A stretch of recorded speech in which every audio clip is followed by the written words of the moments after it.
Sur ce plateau ce soir. Cet après-midi, nous avons reçu un homme de Dieu puissant. Ce soir, papa, dans l'écrit de la Sentinelle, il a un message particulier à nous dire. Alors, bonsoir papa. Bonsoir. Qu'est-ce que vous nous avez apporté ce soir sur ce plateau? Oui, encore une fois de plus, merci pour le temps que vous avez disposé pour pouvoir bénir les enfants de Dieu. Le message que nous avons apporté, c'est sur les conseillers. Je m'explique. C'est un élément que beaucoup de gens négligent. La Bible nous fait comprendre déjà que nous devons garder ton cœur plus que tout, car de lui vient la source de la vie. Alors, quelquefois, on ne sait pas, les paroles, c'est une sémence. Toutes les fois quand quelqu'un te dit quelque chose, et toutes les paroles que tu reçois, si ces paroles-là sont bonnes, alors cela pourra peut-être te bénir demain. Mais si les paroles que toi tu reçois, ces paroles ne sont pas bonnes, sache-le qu'un jour, ces paroles finiront par te détruire. Alors pour comprendre ces choses, nous allons prendre un passage de la Bible. Dans ce passage, ça va nous mettre d'accord par rapport à ce que j'aimerais dire.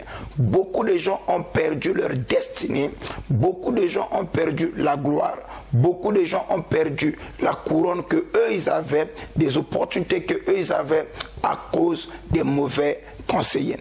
Nous prenons le livre de 1 Roi chapitre 12, le verset 8. 1 Roi 12, 8. Le livre de 1 Roi 12, le verset 8. La Bible dit ceci: mais Roboam laissa le conseil que lui donna les vieillards, et il consulta les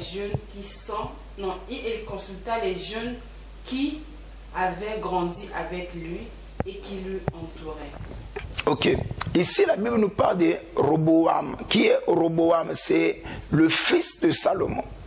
Il devait succéder au trône de son père. Quand Salomon est entré dans la gloire, Roboam a pris sa place. Quand Roboam prend la place de son père, la Bible dit que les gens qui avaient fui le pays autrefois, à cause de la manière dont Salomon les avait traités, et ces gens-là ont eu le désir de pouvoir revenir dans le pays et bâtir le pays, porter une main d'association à celui qui était le nouveau roi. Mais quand ce jour-là vient, ils ont dit à Roboam quelque chose que moi j'aime. Ils ont dit que ton père nous a traités durement. Mais si toi tu peux nous alléger cette joug, nous serons tes esclaves à vie. Et quand Roboam a posé la question aux anciens, les anciens ont dit: nous connaissons bien ces gens-là. S'ils ont dit cela, ils le feront, car ce sont des hommes de parole. Et tout ce qui sort de leur bouche, ils versent sur cette parole. Alors, dès que les anciens ont dit que acceptent leur demande, Roboam laissa le conseil que les anciens lui avaient donné. Il va encore consulter les jeunes gens qui n'avaient pas la maturité. Et c'est là où les jeunes gens vont commencer à entraîner Roboam. Ils ont dit que non, voilà, il faut leur dire que ton petit doigt est plus gros que le rein de ton papa.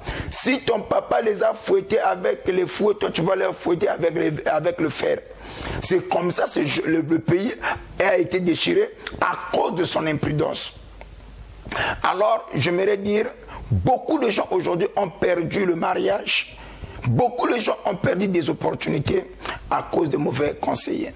Bien-aimé, tu dois savoir qui tu donnes tes oreilles. Et celui que tu donnes des oreilles et ce que tu écoutes influencera ta vie. Alors, il n'est pas bien d'écouter n'importe qui. Quand tu as des problèmes, quand tu as des situations, tu dois examiner les conseils que les gens me donnent. Qu'est-ce qui les pousse à me donner ce conseil-là? Pourquoi? Quel est l'intérêt qu'eux poursuivent? Et en ce moment-là, que tu seras béni. Alors, ne sois pas comme Roboam qui a perdu la couronne, qui a perdu la gloire. Il pouvait peut-être régner en paix. Il pouvait peut-être régner entre tout Israël unifié. Mais à cause des mauvais conseillers, nous croyons que le schisme était entré dans le pays. Le pays était divisé en deux parce qu'il avait suivi les mauvais conseillers. Alors, c'était juste un message briefing sur le conseil. Sur cela, papa a dit des mots très forts, juste en quelques mots. Cela a été capital pour toi et pour moi. J'espère que tu as été béni. Alors que cette parole soit pour toi aussi très important, toi qui nous as suivis ce soir. Que le Dieu de la poste, on se laisse vous bénir richement. La suite à la prochaine.